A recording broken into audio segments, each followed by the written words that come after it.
ജീവിതത്തിൽ ഒരിക്കലെങ്കിലും നമ്മളെല്ലാം ഒരവസ്ഥയിലെത്തും. മുന്നോട്ട് പോകാൻ വഴിയില്ലെന്ന് തോന്നുന്ന ഒരു നിമിഷം.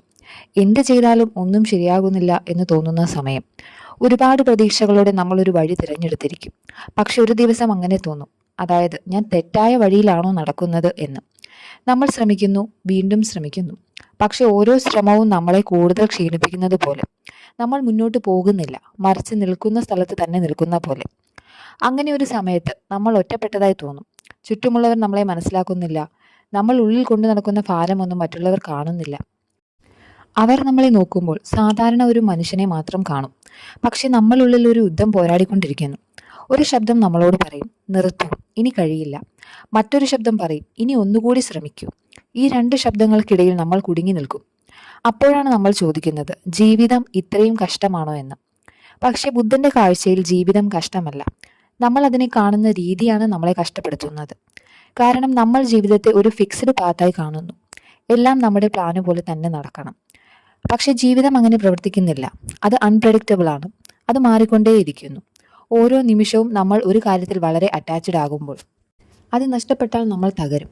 കാരണം നമ്മൾ അതിനെ പെർമനൻ്റായി കരുതിയിരുന്നു. അതാണ് ബുദ്ധൻ പറഞ്ഞത്, attachment is the root of suffering. നമ്മൾ ഒരാളോട് അറ്റാച്ച് ആകുന്നു, ഒരു സ്വപ്നത്തോട് അറ്റാച്ച് ആകുന്നു, ഒരു ഫ്യൂച്ചറിനോട് അറ്റാച്ച് ആകുന്നു. പക്ഷെ ജീവിതം അത് മാറുമ്പോൾ നമ്മൾ അത് ആക്സെപ്റ്റ് ചെയ്യാൻ തയ്യാറാകില്ല. അതാണ് വേദനയായി മാറുന്നത്. ഒരു നിമിഷം ചിന്തിച്ചു നോക്കുക. നീ ഇതുവരെ അനുഭവിച്ച ഏറ്റവും വലിയ പ്രശ്നം അതിന്നും അതേ ഇൻറ്റൻസിറ്റിയിൽ തന്നെ നിനക്കുണ്ടോ? ഇല്ല, അത് മാറി. അല്ലെങ്കിൽ നീ അതിനോട് അഡ്ജസ്റ്റ് ചെയ്തു. അതാണ് സത്യം. സമയമെല്ലാം മാറ്റുന്നു. പക്ഷെ നമ്മളത് മനസ്സിലാക്കാതെ ഇപ്പോഴുള്ള പെയിനിനെ എറ്റേണലായി കാണുന്നു. ജീവിതം വഴി മുട്ടിയപ്പോൾ ആദ്യം നമ്മൾ ചെയ്യേണ്ടത് നിർത്തി നോക്കുക. ഫൈറ്റ് ചെയ്യുന്നത് നിർത്തുക. ചിലപ്പോൾ നമ്മൾ എല്ലാം കൺട്രോൾ ചെയ്യാൻ ശ്രമിക്കുന്നു. പക്ഷെ ചില കാര്യങ്ങൾ നമ്മുടെ കൺട്രോളിൽ ഇല്ല. അത് ആക്സെപ്റ്റ് ചെയ്യുമ്പോൾ ഒരു വിചിത്രമായ ശാന്തത ഉള്ളിലുണ്ടാകും. അത് തോൽവിയല്ല, അത് ക്ലാരിറ്റിയാണ്. നമ്മൾ പലപ്പോഴും കരുതുന്നത്, ഞാൻ സ്ട്രോങ് ആണെങ്കിൽ ഞാൻ ഒരിക്കലും ഡൗൺ ആകരുത് എന്ന്. പക്ഷെ സത്യം എന്താണെന്നോ? സ്ട്രോങ് ആയ മനുഷ്യർക്കും ഇത്തരം ഫേസ് ഉണ്ടാകും. അവർ വ്യത്യസ്തമാകുന്നത് അവർ ഈ ഫേസിനെ എങ്ങനെ ഹാൻഡിൽ ചെയ്യുന്നു എന്നതിലാണ്. അവരത് ഫൈറ്റ് ചെയ്യുന്നതിന് പകരം അതിൽ നിന്ന് പഠിക്കാൻ ശ്രമിക്കുന്നു. നമ്മുടെ മനസ്സ് വളരെ പവർഫുള്ളാണ്. പക്ഷെ അതേസമയം അത് നമ്മളെ ട്രാപ്പ് ചെയ്യാനും കഴിയും. നമ്മൾ നെഗറ്റീവ് തോട്ട്സിനെ റിപ്പീറ്റഡ്ലി ഫീഡ് ചെയ്താൽ അത് സ്ലോലി നമ്മുടെ റിയാലിറ്റിയായി മാറും. എനിക്കൊന്നും കഴിയില്ല, എൻ്റെ ലൈഫ് സെറ്റിൽ ആകില്ല എന്ന് നിങ്ങൾ വിചാരിക്കുന്നുണ്ടെങ്കിൽ എനിക്ക് ലക്കില്ല. ഇങ്ങനെ നമ്മൾ നമ്മളെ തന്നെ പ്രോഗ്രാം ചെയ്യുന്നു. പിന്നെ അതിൻ്റെ ഫലം നമ്മൾ തന്നെ അനുഭവിക്കും. അതുകൊണ്ട് തന്നെ ബുദ്ധൻ പറഞ്ഞത്, മൈൻഡിനെ ഒബ്സർവ് ചെയ്യുക, കൺട്രോൾ ചെയ്യാൻ ശ്രമിക്കേണ്ടതില്ല. ആദ്യം അത് എന്താണ് ചെയ്യുന്നതെന്ന് കാണുക. ഒരു ചിന്ത വരുമ്പോൾ അതിൽ മുഴുകാതെ അത് സിംപ്ലി കാണുക. പതിയെ അതിൻ്റെ പവർ കുറയും. അതുപോലെ തന്നെ പ്രസന്റ് മൊമെന്റിന്റെ വാല്യൂ മനസ്സിലാക്കുക. നീ ഇപ്പോൾ ശ്വാസം എടുക്കുന്നു. ഇതൊരു മിറാക്കിളാണ്. നീ ഇപ്പോൾ എലൈവ് ആണ്. അത് തന്നെ ഒരു വലിയ ഗിഫ്റ്റാണ്. പക്ഷെ നമ്മൾ അത് അപ്രീഷിയേറ്റ് ചെയ്യുന്നില്ല. നമ്മൾ ഇല്ലാത്ത കാര്യങ്ങൾക്കാണ് ഫോക്കസ് ചെയ്യുന്നത്. അതിനാൽ നമ്മളുള്ള സന്തോഷം പോലും നഷ്ടപ്പെടുത്തുന്നു. ഒരു ദിവസം പോലും ഫ്യൂച്ചറിനെ കുറിച്ച് ടെൻഷൻ ഇല്ലാതെ, പാസ്റ്റിനെ കുറിച്ച് റിഗ്രറ്റ് ഇല്ലാതെ ജീവിക്കാൻ പറ്റിയാൽ അത് തന്നെയാണ് ഫ്രീഡം. അത് തന്നെയാണ് ഇന്നർ പീസ്. ജീവിതം വഴിമുട്ടിയപ്പോൾ നമ്മൾ വലിയ ആൻസർ തേടും. പക്ഷെ ജീവിതം നമ്മളോട് ചോദിക്കുന്നത് വളരെ ചെറിയ കാര്യങ്ങളാണ്. ഇന്ന് നീ ഒരു ചെറിയ പോസിറ്റീവ് ചേഞ്ച് ചെയ്യുമോ?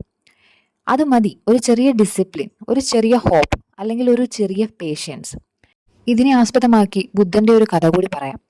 ഒരു ദിവസം ബുദ്ധന്റെ അടുത്തേക്ക് ഒരു യുവാവ് വന്നു. അവന്റെ മുഖത്ത് കോപവും നിരാശയും നിറഞ്ഞിരുന്നു. അവൻ ബുദ്ധനോട് പറഞ്ഞു, എൻ്റെ ജീവിതം മുഴുവൻ പ്രശ്നങ്ങളാണ്. ആളുകൾ എന്നെ വേദനിപ്പിക്കുന്നു. എനിക്ക് സമാധാനമില്ല.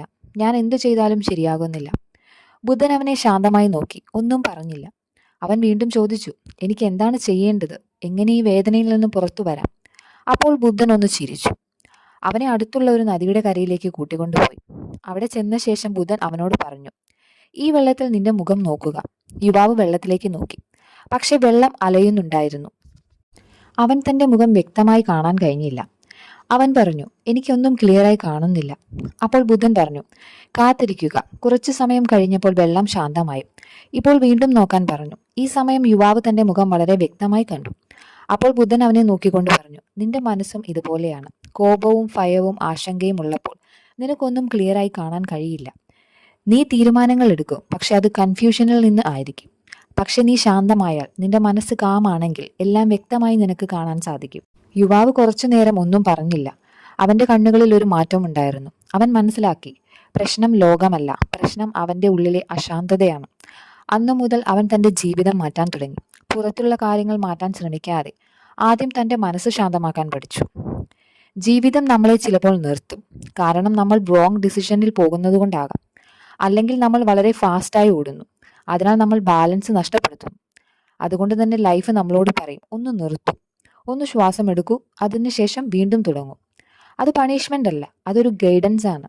ഒരിക്കൽ നീ ഈ ഫേസിൽ നിന്നും പുറത്തു വരുമ്പോൾ നീ പഴയ മനുഷ്യനായിരിക്കില്ല. നീ കൂടുതൽ കാമായിരിക്കും, കൂടുതൽ സ്ട്രോങ് ആയിരിക്കും. ചെറിയ കാര്യങ്ങളിൽ പോലും സന്തോഷം കണ്ടെത്താൻ നീ പഠിച്ചിരിക്കും. അപ്പോൾ നീ മനസ്സിലാക്കും, വഴിമുട്ടിയത് എൻ്റെ ജീവിതം നിർത്താനല്ല, അത് എന്നെ മാറ്റാനായിരുന്നു എന്ന്. അതുകൊണ്ട് ഇന്ന് നീ ഈ അവസ്ഥയിലാണെങ്കിൽ ഒന്ന് ഓർക്കുക, ഇത് പെർമനൻ്റ് അല്ല. നീ പെർമനൻ്റ് അല്ലാത്ത ഒരു ഫേസിലാണ്. അത് മാറും, സ്ലോലി ബട്ട് ഷുവർലി. നീ ചെയ്യേണ്ടത് ഒന്ന് മാത്രമാണ്, നിർത്താതെ തുടരുക. പക്ഷെ സ്ട്രഗിൾ ചെയ്തല്ല, അവയർനെസ് കൊണ്ട്, പേഷ്യൻസ് കൊണ്ട്, ആക്സെപ്റ്റൻസ് കൊണ്ട്. ഒരു ദിവസം നീ നിന്നെ തന്നെയാണ് നിനക്കൊരു തെളിവാക്കുന്നത്. വീഡിയോ ഇഷ്ടമായെങ്കിൽ ലൈക്ക് ചെയ്യാനും സബ്സ്ക്രൈബ് ചെയ്യാനും മറക്കരുത്. വീണ്ടും അടുത്ത വീഡിയോയിൽ കാണാം. നന്ദി.